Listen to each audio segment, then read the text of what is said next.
Health medicine BD চ্যানেলে আপনাকে স্বাগতম জানাচ্ছি। নতুন নতুন আপডেট পেতে আমাদের চ্যানেলটি সাবস্ক্রাইব করুন এবং বেল আইকন বাটনে ক্লিক করে আমাদের সঙ্গেই থাকুন। আমরা প্রতি রবিবার সন্ধ্যা 6টায় গর্ভাবস্থায় মোট 40 সপ্তাহ নিয়ে ভিডিও আপলোড করে থাকি। আজকে আমরা পঞ্চম সপ্তাহ নিয়ে আলোচনা করব।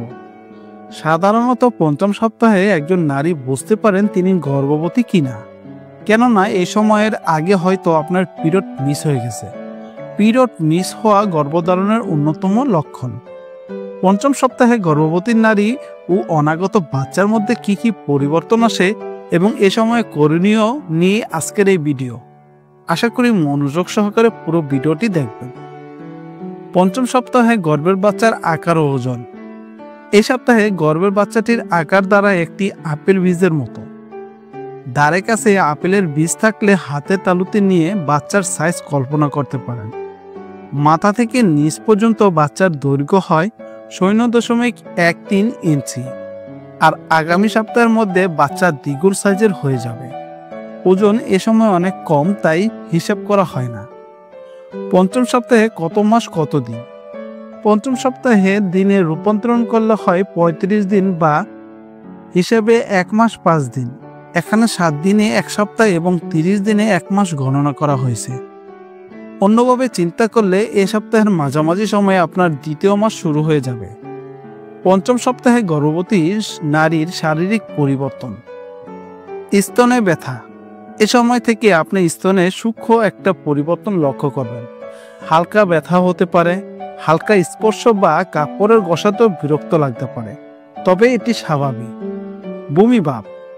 গর্ভবতী নারীদের বমি ভাব একটি স্বাভাবিক লক্ষণ।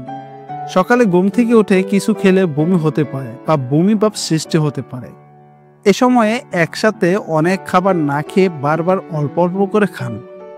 বেশি বমি হলে আদা খেয়ে দেখতে পারেন অথবা ডাক্তার দেখিয়ে কিছু ওষুধ খেতে পারেন। ক্লান্তিবোধ।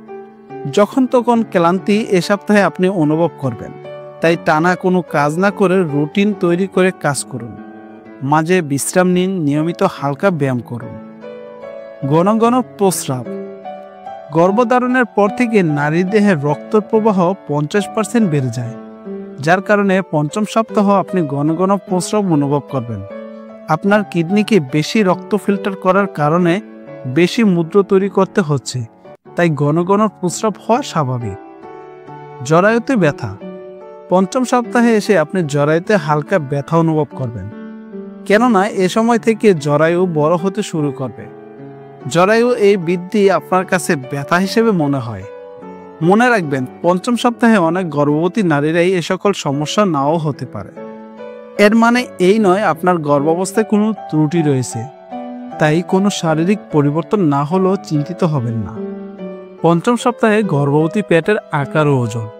এই সপ্তাহ পর্যন্ত গর্ভবতী পেটের আকার তেমন বাড়ে না, তাই বাইরে থেকে আপনি যে গর্ভবতী বোঝাও যাবে না।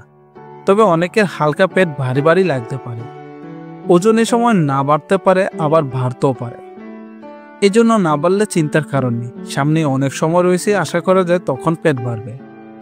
পঞ্চম সপ্তাহে গর্ভের বাচ্চার বিকাশ। মানব আকৃতি ধারণ করার আগে গর্ভস্থ শিশুকে ব্রণ বলা হয়। এ সময় ব্রণ একটি ক্ষুদ্র বিন্দুর মতো দেখা যাবে, যদিও এ সময় আল্ট্রাসাউন্ড করার দরকার নেই। হৃৎপিণ্ড, লিভার, কিডনি, পরিপাকতন্ত্র ইত্যাদি গাঠনিক সংকেত এ সময় তৈরি হতে থাকে। পঞ্চম সপ্তাহে করণীয়। পুষ্টি সমৃদ্ধ স্বাস্থ্যকর খাবার তালিকা বাছাই করুন।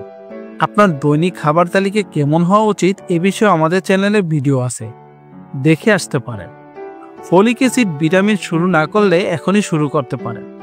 কিছু কিছু খাবার খেলে এই সময় গর্ভপাত হতে পারে। যদি সন্দেহ থাকে খাবার নিয়ে, ডাক্তারকে জিজ্ঞাসা করুন বা আমাদের প্রশ্ন করতে পারেন। মোট কথা, সচেতন জীবনযাপনে মনোযোগ দিন। আপনার ও আপনার গর্ভস্থ বাচ্চার সুস্বাস্থ্য কামনা করছি। ভিডিওটি ভালো লাগলে অবশ্যই লাইক, কমেন্ট এবং অন্যকে শেয়ার করতে ভুলবেন না। জাযাকাল্লাহ।